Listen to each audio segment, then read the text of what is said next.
ৰাজ্যৰ ক্ৰীড়া অনুৰাগীসকলৰ বাবে এটা ভাল খবৰ অসমত প্ৰথমবাৰৰ বাবে আয়োজন কৰা হৈছে এপিএল মুখ্যমন্ত্ৰীয়ে উদ্বোধন কৰে অসম প্ৰিমিয়াৰ লীগ মুকলি কৰে এপিএলৰ লোগো আৰু ট্ৰফি লগতে ঘোষণা কৰা হয় ৮টাকৈ দলৰ নাম উপস্থিত বিচিচিআইৰ সচিব দেৱজিৎ লনশইকীয়া ১ আগষ্টৰ পৰা বৰ্ষাপাৰাত অনুষ্ঠিত হ'ব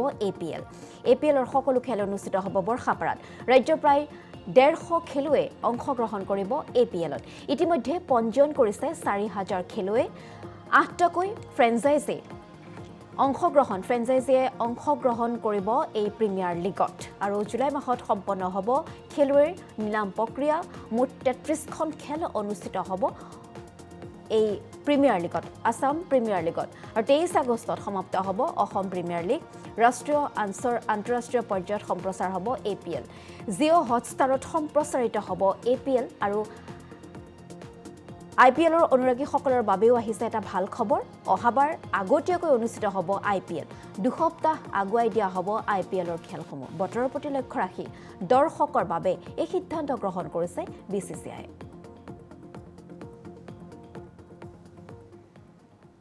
অসম ক্ৰিকেট সন্থাৰ উদ্যোগত আয়োজিত অসম প্ৰিমিয়াৰ লীগ আমাৰ ৰাজ্যখনৰ ক্ৰীড়া ইতিহাসৰ বাবে এটা ইম্পৰ্টেণ্ট মাইলষ্টন ৮টাকৈ ফ্ৰেঞ্চাইজি আজি আগবাঢ়ি আহিছে আৰু আসাম প্ৰিমিয়াৰ লীগ যাতে আমি অসমত কৰিব পাৰোঁ তাৰ কাৰণে পৰিৱেশ এটা গঢ়ি তুলিছে মই ফ্ৰেঞ্চাইজিসকলক ধন্যবাদ জনাইছোঁ আৰু অসম ক্ৰিকেট সংস্থায়ো গ্ৰহণ কৰা প্ৰত্যাহ্বানৰ বাবে তেখেতসকলকো মই ধন্যবাদ জনাইছোঁ যে এই খেলখন ষ্টাৰ স্পৰ্টছত সম্প্ৰচাৰৰ ব্যৱস্থা কৰা হৈছে জিঅ' হটষ্টাৰতো ইয়াক দেখা পোৱা যাব আৰু বিশেষকৈ আটাইতকৈ গুৰুত্বপূৰ্ণ কথাটো হৈছে যে অসমৰ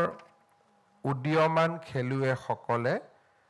আসাম প্ৰিমিয়াৰ লীগৰ জৰিয়তে নিজৰ ক্ৰীড়া প্ৰতিভা এখন বৃহৎ মঞ্চৰ সন্মুখলৈ অনাৰ সুবিধা পাব অসমৰ ক্ৰিকেটৰ কাৰণে this is a very defining moment আমি যদি সঁচাকৈ ভাবাৰ দৰে আগবাঢ়ি যাব পাৰোঁ সকলোকে মই শুভেচ্ছা জনাইছোঁ আৰু মই নিশ্চিত যে অসম ক্ৰিকেট সন্থা আৰু আমাৰ দেৱজিৎ শইকীয়া তৰংগ গগৈ সকলোৰে উদ্যোগত এই যিটো প্ৰচেষ্টা হৈছে নিশ্চিতভাৱে সফল হ'ব মই সকলোকে মোৰ ফালৰ পৰা